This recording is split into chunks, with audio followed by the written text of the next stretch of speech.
اللہ تعالیٰ کی عبادت کے لیے اٹھ کھڑا ہوتا ہے تو وہ حدیث میں نے آپ کے سامنے جو صحیح بخاری صحیح مسلم کی حدیث تھی، وہ طویل حدیث میں نے بیان کی ہے کہ شیطان جو گرے لگاتا ہے اس کے اللہ کا ذکر کرنے سے، وضو کرنے سے اور نماز کے لیے اٹھ کھڑا ہونے سے، نماز پڑھنے سے اس کی تینوں گریں کھل جاتی ہیں، اور وہ کیسے صبح کرتا ہے؟ فَأَصْبَحَ نَشِيطًا طَيِّبُ النَّفْسِ، بڑا ہی حشاش بشاش، بڑی نشاط حالت میں اٹھتا ہے اور صبح کرتا ہے، اور پاکیزہ نفس کے ساتھ صبح کرتا ہے۔ اور اس کے مقابلے میں جو شخص پڑا رہتا ہے، جس کو اللہ کے ذکر کی پرواہ نہیں ہے، جس کو نماز کی پرواہ نہیں ہے، جس کو اللہ کا تصور ہی نہیں ہے، رات کو سویا، صبح ڈیوٹی کے لیے جاگا، تو وہ کیسا ہے؟ فَيُصْبِحُ خَبِيثًا نفس کسلان، خبیث نفس کے ساتھ صبح کرتا ہے اور انتہائی سستی اور نوست کے ساتھ صبح کرتا ہے۔ اور پھر حدیث کے اگلے الفاظ ہیں کہ ایسے شخص کو کوئی خیر نہیں پہنچتی ہے، کوئی خیر نہیں پہنچتی۔ تو بہرحال رات سے ہی ایک بندہ مومن کے لیے بشارتیں شروع ہو جاتی ہیں۔ پھر میں نے آپ کے سامنے یہ حدیث بھی بیان کی تھی کہ رسول اللہ صلی اللہ علیہ وآلہ وسلم نے فرمایا کہ جو شخص رات کو عشاء کی نماز باجماعت نماز پڑھ کر سوتا ہے تو یہ ایسا ہے جیسے اس نے آدھی رات کا قیام کیا ہو، اور اگر فجر کی نماز بھی جماعت کے ساتھ پڑھتا ہے تو گویا اس نے ساری رات قیام میں گزار دی ہو، ساری رات یہ تہجد پڑھتا رہا، ساری رات یہ اللہ کے سامنے کھڑا رکوع قیام اور سجدے کی حالت میں رہا ہے، اس کو اس کا اجر و ثواب اس کے قیام کی حالت میں لکھ دیا جاتا ہے۔ پھر جب صبح ہوتی ہے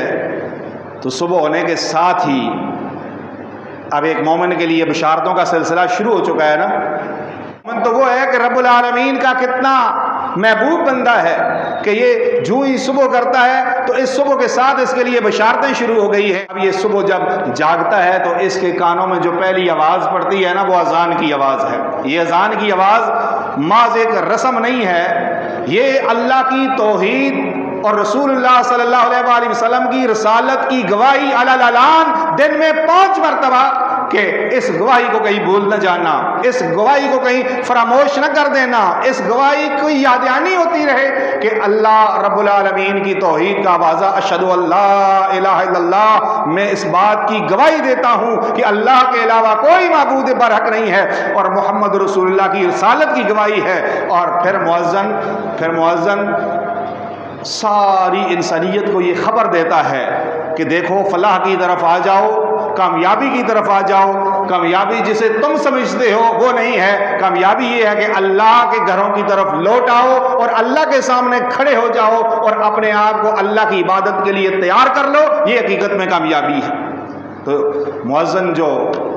اذان دیتا ہے، یہ اذان اتنا عظیم عمل ہے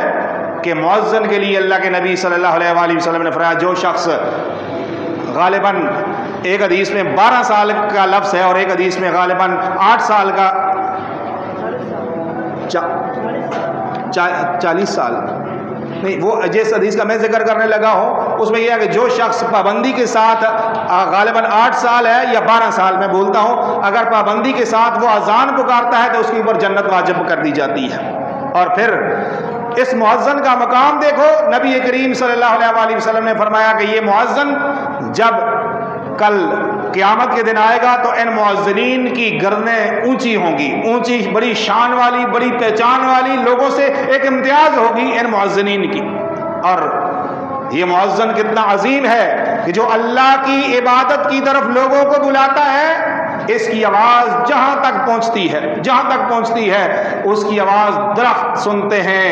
پتھر سنتے ہیں، دیواریں سنتی ہیں، آبادیاں سنتی ہیں، یہ سب کل قیامت کے دن اس کے لیے گواہ بنے ہوئے ہوں گے کہ اللہ کی توحید کی جو گواہی اور اللہ رب العالمین کی عبادت کی طرف جو پکارتا ہے، یہ کل قیامت کے دن سارے اس کی گواہی کے لیے حاضر ہوں گے۔ اور اللہ کے نبی صلی اللہ علیہ وآلہ وسلم نے فرمایا جو شخص اذان کا جواب دیتا ہے اور اس جواب کے ساتھ نبی کریم صلی اللہ علیہ وآلہ وسلم پر درود پڑھتا ہے، اللہ کے نبی نے فرمایا میری شفاعت اس کے لیے لازم کر دی گئی ہے، اس پر میری شفاعت اس کے لیے واجب ہو گئی ہے۔ تو گویا ایک بندہ مومن جب صبح اٹھتا ہے تو اپنے اوپر نبی کریم کی شفاعت کو واجب کر کے اٹھتا ہے کہ اس نے فجر کی اذان سنی اور فجر کی اذان کا جواب دیا ہے۔ اب یہ بندہ مومن کس طرح بشارتوں کے ساتھ صبح کرتا ہے؟ یہ اذان اتنی عظیم چیز ہے نا کہ اس اذان کی آواز جب شیطان کے کانوں میں پڑتی ہے وہ اپنی ہوا خارج کرتے ہوئے بھاگنا شروع کر دیتا ہے اور بندہ مومن کو اس سے خلاصی مل جاتی ہے۔ ایک حدیث میں ہے کہ شیطان انسان کے ناک کے بانسے میں رات گزارتا ہے۔ یہ بندہ مومن جب صبح اٹھتا ہے اپنے ناک کو جھاڑتا ہے تو یہ شیطان خارج ہو جاتا ہے اور بندہ اس کے کلچ سے، اس کے قبضے سے، اس کے تسلط سے اس کی جان چھوٹ جاتی ہے۔ اور پھر میرے بھائیوں، یہ جو اذان اور اقامت ہے نا، اس کے درمیان آپ نے صبح فجر کے لیے آپ اٹھے، اذان ہو چکی ہے، آپ نے ابھی سنتیں پڑھی ہیں اور فرض نماز کے درمیان وقت ہے، تو اللہ کے نبی صلی اللہ علیہ وآلہ وسلم نے یہ بشارت سنائی ہے کہ اذان اور اقامت کے درمیان دعا رد نہیں کی جاتی۔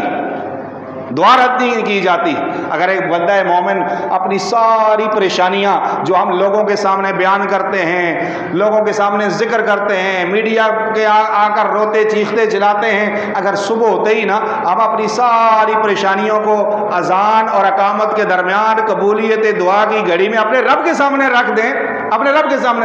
وہ کون سا کام ہے جو ہمارے رب سے نہیں ہو سکتا؟ نعوذ باللہ۔ وہ کون سی مشکل ہے جو اللہ آسان نہیں کر دیتا؟ تو یہ قبولیت دعا کی گھڑی اس کو فجر سے ہی میسر آنا شروع ہو جاتی ہے۔ پھر یہ بندہ مومن جب اٹھتا ہے اکیلا نہیں اٹھتا، گھر سے اٹھتا ہے تو اپنی جوان اولاد کو نماز کے لیے جگاتا ہے، اپنی بیوی کو نماز کے لیے جگاتا ہے۔ اگر بیوی پہلے اٹھتی ہے تو اپنے خاوند کو جگاتی ہے۔ اللہ کے نبی صلی اللہ علیہ وآلہ وسلم نے دونوں کے لیے رحمت کی دعا کی ہے کہ جو خاوند اپنی بیوی کو جگائے، اٹھائے، اگر وہ نہ اٹھے تو اس کے اوپر پانی چھڑکے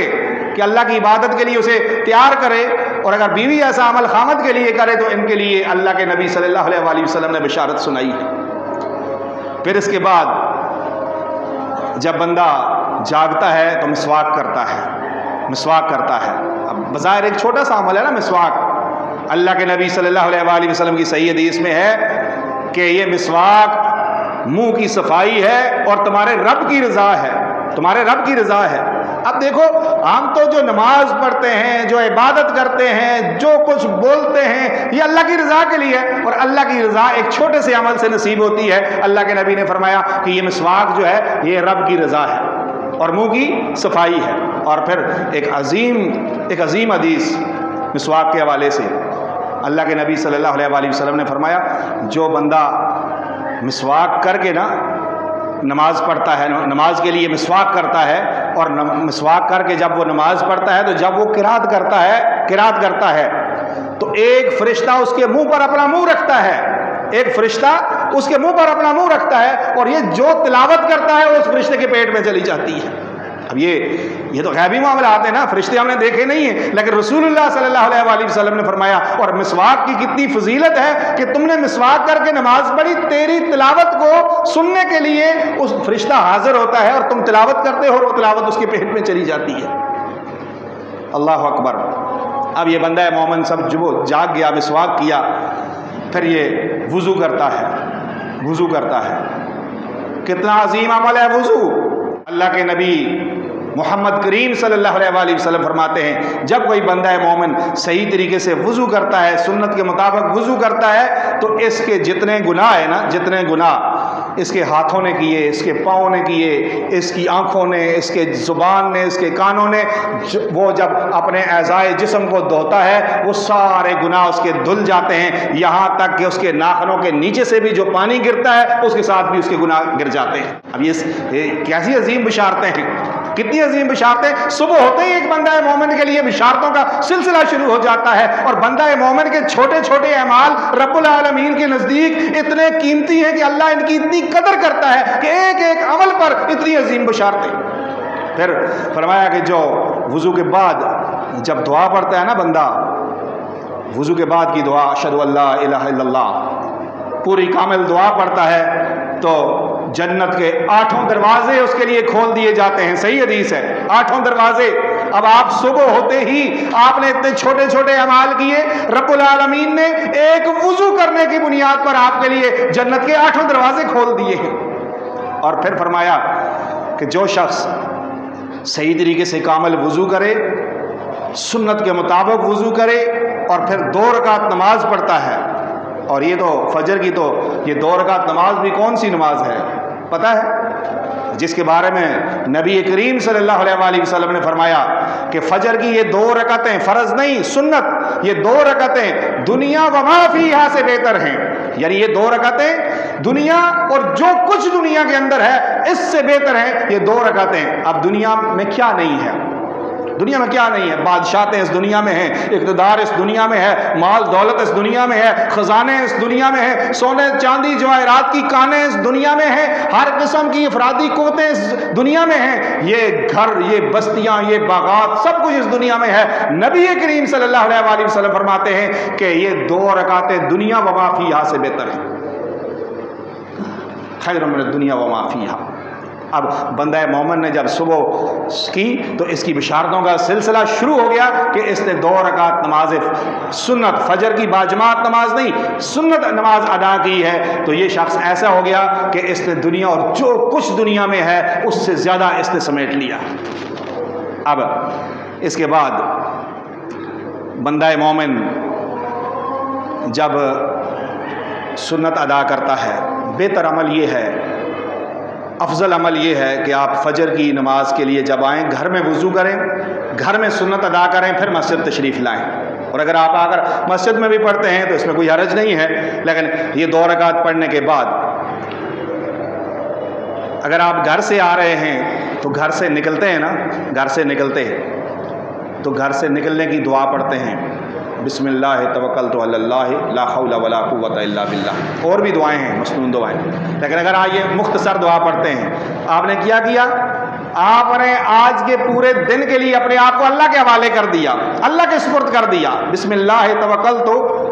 اللہ کے نام کے ساتھ میں نے اللہ پر توکل کر دیا ہے، علی اللہ لا حول ولا قوت الا باللہ، اس کے علاوہ کوئی طاقت نہیں ہے، کوئی قوت نہیں ہے جو مجھے نقصان دے سکے، جو مجھے گمراہ کر سکے، جو مجھے تکلیف پہنچا سکے، کوئی طاقت نہیں ہے۔ یعنی بندہ مومن نے صبح کی ہے تو گھر سے نکلتے ہوئے جو دعا پڑھی اس میں بھی اللہ کے اوپر پورا توکل اور اللہ کی توحید، لا حول ولا قوت الا باللہ۔ اور یہی بندہ جب جاگتے ہوئے دعا پڑھتا ہے، جاگتے ہوئے الحمدللہ الذی احیانا بعد ما اماتنا والیہ النشور، یعنی بندہ جاگا اور جاگنے کے ساتھ ہی اس نے اللہ کی تعریف شروع کر دی، اے اللہ تیرے لیے ساری حمد ہے،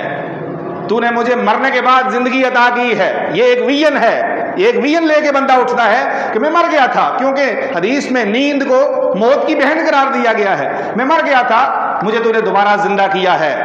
اب ایک نئے دن کی مجھے مہلت دے کر بھیجا ہے، مجھے نئی زندگی دے کر بھیجا ہے، میں پورے طریقے سے اپنے اس دن کی مہلت پر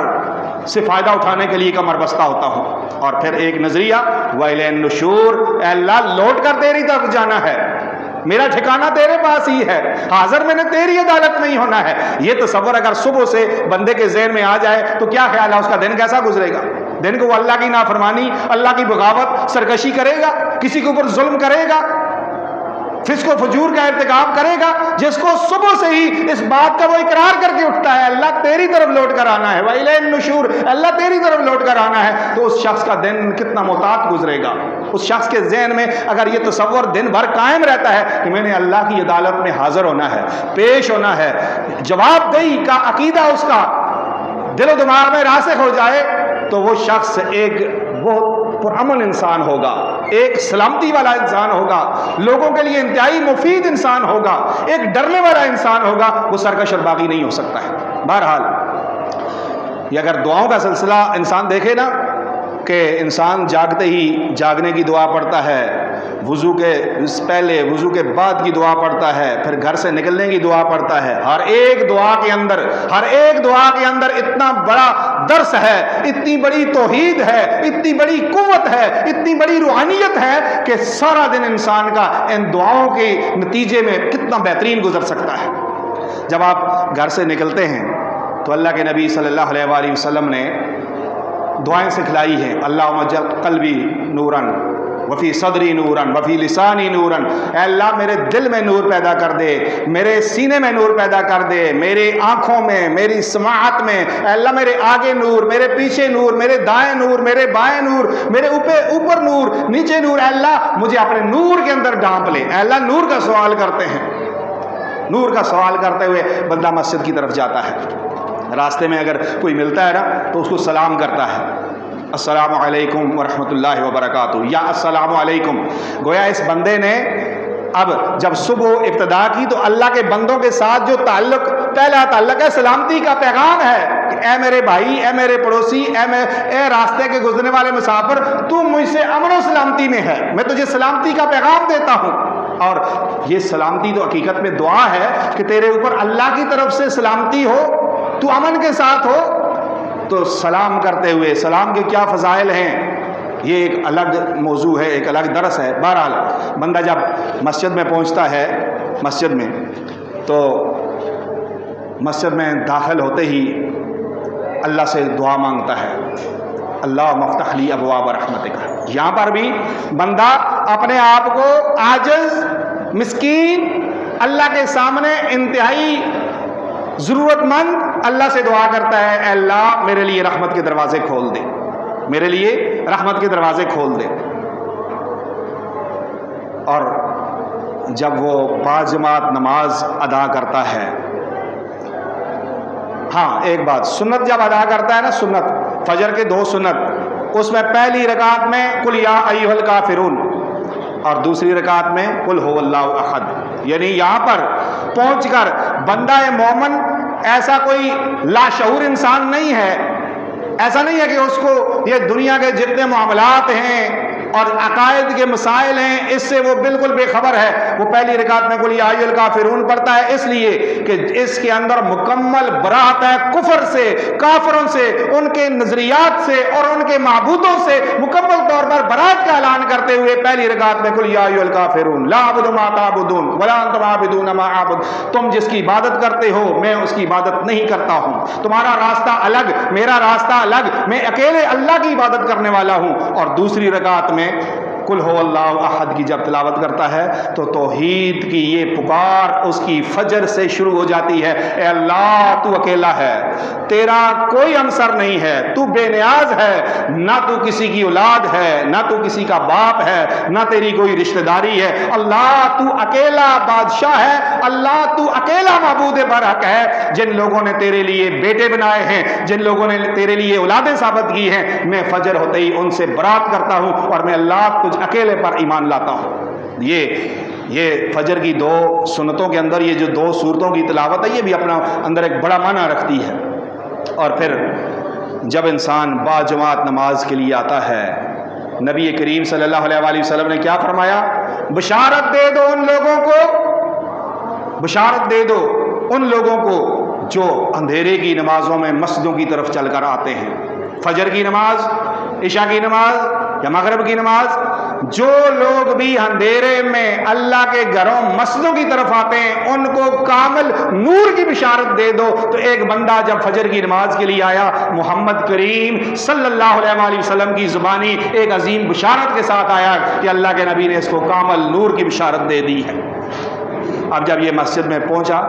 تو یہ اللہ کا مہمان ہے, اللہ کا مہمان بن کر آیا ہے. بڑی طویل حدیث ہے, وقت ختم ہوا چاہتا ہے. اللہ کے نبی صلی اللہ علیہ وآلہ وسلم نے فرمایا, جو شخص گھر سے وضو کر کے مسجد کی طرف آتا ہے یہ ایسا ہے جیسے حج کے لیے احرام باندھ کر تلبیہ پڑھنے والا شخص اپنے گھر سے حج کے لیے نکلا ہے. ایسا ہی ہے کہ باجماعت نماز کے لیے گھر سے آنے والے کے لیے اللہ کے ہاں اتنا اجر ہے. دوسری حدیث میں ہے, اللہ کے نبی صلی اللہ علیہ وآلہ وسلم نے فرمایا, جو شخص باجماعت نماز کے لیے دن کو جتنی مرتبہ آئے وہ اللہ کا مہمان ہے. اور اللہ کا مہمان کتنا عظیم انسان ہوگا. اور تیسرا, اللہ کے نبی نے فرمایا, جو شخص بھی باجماعت نماز کے لیے مسجد کی طرف آتا ہے وہ اللہ کی ضمانت میں ہے. یعنی گھر سے نکلا تو وہ اللہ کی ضمانت میں ہے, اللہ کی سپرداری میں, اللہ کے حوالے میں ہے. اور اللہ رب العالمین اپنا حوالہ, اپنی سپرداری ختم نہیں کرتا. اور پھر جب گھر کے سے مسجد کی طرف نکلتا ہے تو کتنی بشارتوں کے ساتھ جو قدم اٹھاتا ہے گناہ جڑ جاتا ہے، گناہ جڑتے ہیں، اگلا قدم رکھتا ہے نیکی لکھ دی جاتی ہے، جتنے قدم چل کر آتا ہے ایک ایک قدم پر کتنی کتنی نیکیاں، اور پھر اس کے بعد کہ جب وہ مسجد کی طرف آتا ہے تو اللہ کا محبوب بندہ بن چکا ہوتا ہے، کیونکہ اللہ کے نبی صلی اللہ علیہ وآلہ وسلم نے فرمایا احب البلاد الی اللہ مساجدها، اللہ کے نزدیک سب سے محبوب جگہ اللہ کی مسجدیں ہیں، اللہ کی مسجد کے اندر آنے والا اللہ کا محبوب اللہ کے گھر کے اندر حاضر ہو گیا۔ اب دیکھو جاگنے سے لے کر فجر کی نماز کے لیے مسجد میں پہنچنے تک کتنی بشارتیں آپ نے سنی ہیں، یہ ساری صحیح حدیث کے اندر موجود ہیں، ایک ایک مسئلہ اور ایک ایک بشارت پر باقاعدہ حدیث موجود ہے، اگر آپ چاہیں تو آپ کو حوالوں کے ساتھ لکھ کر دے سکتا ہوں۔ تو کیا خیال ہے کہ بشارتوں کے ساتھ صبح کرنی ہے یا اللہ کے نافرمان اللہ کے باغی مجرمین کی طرح صبح کرنی ہے؟ مجرمین کی صبح کیا ہے؟ مجرمین کی صبح کیا ہے؟ رات کو سویا، کوئی پرواہ نہیں ہے کہ کس حال میں سویا ہے، کس حال میں سویا ہے، شراب پی کر سویا، نشے کی حالت میں سویا، سگریٹ پیتے پیتے سو گیا، اس کے منہ میں نسوار رکھی ہوئی وہ سو گیا، اس حال میں سویا کہ گندی فلم دیکھتے دیکھتے سو گیا، موبائل اس نے سینے پر گر گیا، اس نے عشاء کی نماز، اس نے سوتے وقت کے اذکار، اس نے کوئی وضو کا اہتمام کچھ نہیں، مجرمین کی طرح سویا اور ساری رات ایک مردار گدے کی طرح اس نے پوری رات گزاری، اور فجر اس نے 9 بجے 10 بجے 11 بجے 12 بجے ڈیوٹی کے ٹائم پر اپنی گھڑی کو الارم پر لگایا اور صبح اٹھا اور حیوانوں کی طرح کھایا پیا اور بازار کی طرف نکل پڑا۔ یہ تو شیطان کے لشکر کا سپاہی ہے جو میں نے آپ کے سامنے حدیث بیان کی ہے، اور یہ شیطان کے تسلط میں جکڑا ہوا اللہ کا باغی نافرمان انسان ہے کہ جس کو اللہ کے ذکر کی کوئی توفیق نہ ملی، جس نے فجر کی نماز کا کوئی اہتمام ہی نہیں کیا، جس نے اللہ کو رب العالمین کو راضی کرنے کا کوئی آپشن ہی اس کے پاس نہیں ہے، اس نے نہ دعائیں پڑھی نہ اس کو اللہ کے پاس حاضر ہونے کی فکر، تو یہ مجرمین کی صبح ہے، اور جو میں نے آپ کے سامنے بشارتیں بیان کی ہیں یہ اللہ کے مومنین بندوں کی صبح ہے۔ فرق دونوں میں واضح ہے، اب دیکھنا یہ ہے کہ ہم نے کون سے آپشن کو اختیار کرنا ہے۔ اللہ رب العالمین سے دعا ہے اللہ عمل کی توفیق عطا فرمائے۔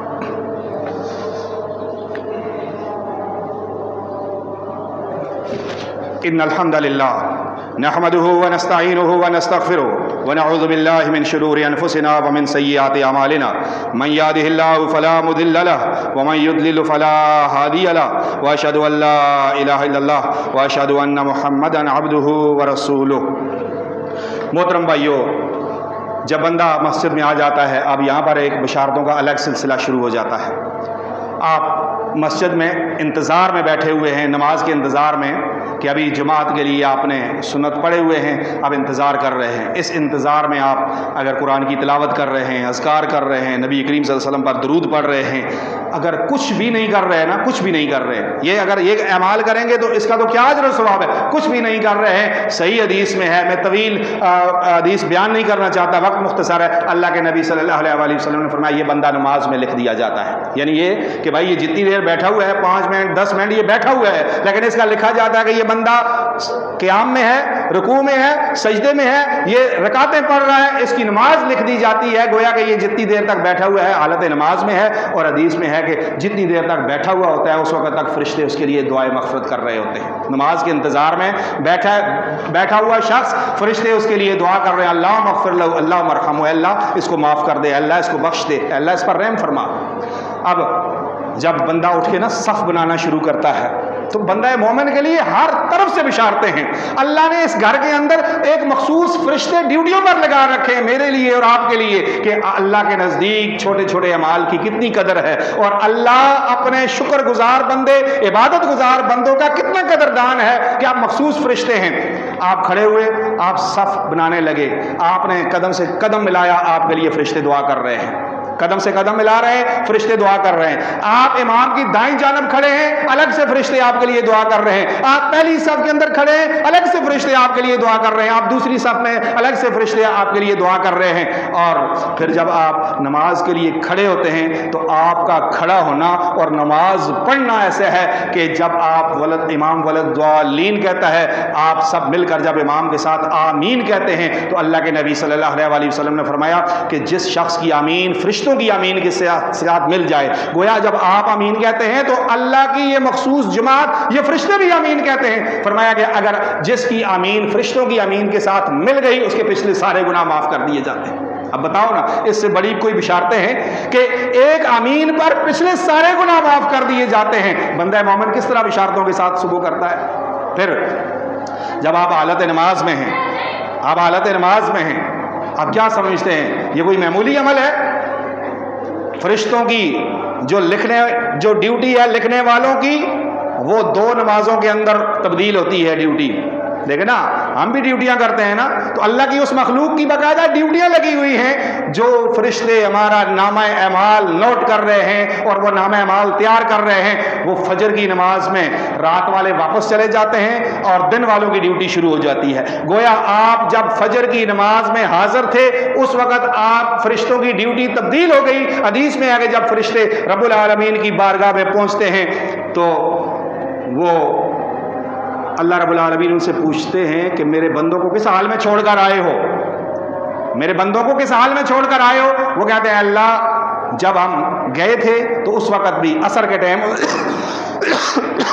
ان کی ڈیوٹی شروع ہوتی ہے. عصر کے ٹائم جب ہم گئے تھے تو اس وقت بھی تیرے بندے حالت نماز میں تھے، اور جب ہم ان کو چھوڑ کر آئے تو وہ فجر کی نماز جو ہے وہ پڑھ رہے تھے. اس حال میں ہم ان کو چھوڑ کے آئے کہ وہ تیرے سامنے تیری نماز کے اندر کھڑے تھے. تو طویل حدیث ہے، اس میں اللہ رب العالمین فرشتوں کو گواہ کر کے بناتے ہیں، گواہ کر کے کہتے ہیں اے فرشتوں گواہ رہنا میں نے اپنے ان بندوں کو معاف کر دیا ہے. بتاؤ نا کہ کتنی بشارتوں کے ساتھ بندہ مومن صبح کرتا ہے. اور پھر آخری بات کہ جو باجماعت نماز کی ادائیگی ہے نا، اس کے جو اجر و ثواب ہے، اس کے جو فضائل ہیں، وہ حدیث کی کتابیں بھری پڑی ہیں، اس پر میں نہیں جانا چاہتا ہوں. آپ نے فجر کی نماز جب جماعت کے ساتھ ادا کر لی اور اس کے بعد آپ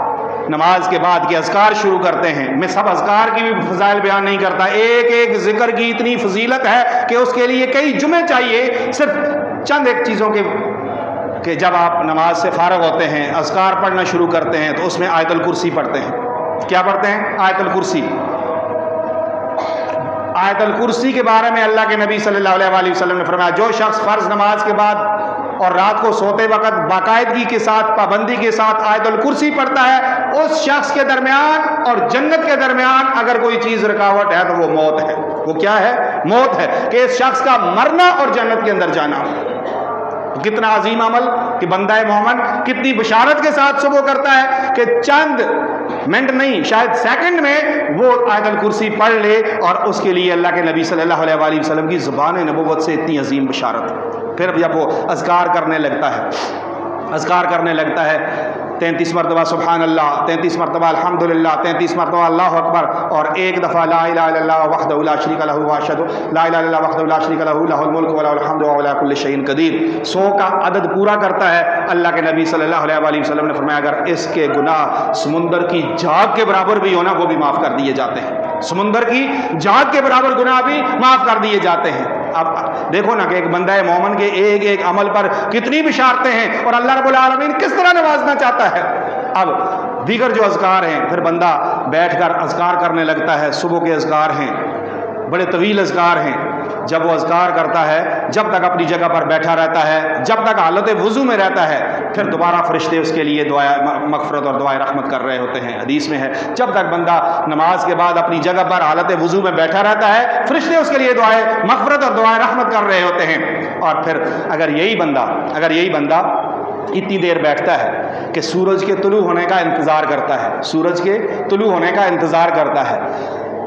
تلاوت میں لگ جاتا ہے، اذکار پڑھتا ہے، نبی کریم صلی اللہ علیہ وسلم پر درود پڑھتا ہے، یہ کوئی مطالعہ کرتا ہے، کچھ بھی، وہ اشراق کا انتظار کرتا ہے. سورج طلوع ہوتا ہے اور اس کے بعد وہ اشراق پڑھتا ہے. تو اللہ کے نبی محمد کریم صلی اللہ علیہ وآلہ وسلم نے فرمایا جو شخص اپنی جگہ پر فجر کی نماز باجماعت پڑھنے کے بعد اپنی جگہ پر بیٹھا رہا بیٹھا رہا یہاں تک کہ سورج طلوع ہو گیا، وہ اللہ کے ذکر میں مشغول رہا، سورج طلوع ہو گیا اور اس کے بعد اس نے 2 رکعت پڑھی ہیں، تو یہ شخص ایسا ہے کہ جیسے اس کو ایک کامل حج اور عمرے کا ثواب، ایک کامل حج اور عمرے کا ثواب، ایک کامل حج اور عمرے کا ثواب نبی کریم صلی اللہ علیہ وسلم نے 3 مرتبہ تاکید کے ساتھ تامتن تامتن تامتن کے الفاظ کے ساتھ فرمایا کہ اس کو کامل کامل کامل حج اور عمرے کا ثواب ملتا ہے۔ آپ اندازہ لگاؤ نا کہ حج اور عمرہ کرنا مجھ جیسے آپ جیسے آدمیوں کے لیے، غریب انسانوں کے لیے کتنا مشکل ہے کہ لاکھوں ادا کرنے پڑتے ہیں، سفر طے کرنے پڑتے ہیں اور اس ارمان میں ہماری زندگیاں گزر جاتی ہیں، اور دوسری طرف رب العالمین ہمیں روزانہ کی بنیاد پر ایک پیکج دیتا ہے، اور اس پیکج کے اندر صرف عمرہ نہیں حج بھی شامل ہے، اور حج بھی ایسا نہیں، کامل اور مکمل حج کا ثواب۔ اور اللہ کے نبی صلی اللہ علیہ وسلم کی زبانی بتاؤ اس سے بڑھ کر اور بشارتیں کیا ہو سکتی ہیں ایک بندہ مومن کے لیے؟ یہ تو آپ نے اتنا سارا سنا نا کہ رات کو سونے سے لے کر جاگنے سے لے کر صبح ہونے اور اشراق تک ایک بندہ مومن کتنی بشارتوں کے ساتھ صبح کرتا ہے۔ رب العالمین نے توفیق دی تو انشاءاللہ العزیز اس مضمون کو آگے لے کر کہ پورا دن بندہ مومن کتنی بشارتوں کے ساتھ صبح کرتا ہے، پورا دن اس کو کتنی بشارتیں نصیب ہوتی ہیں۔ سبحانک اللہم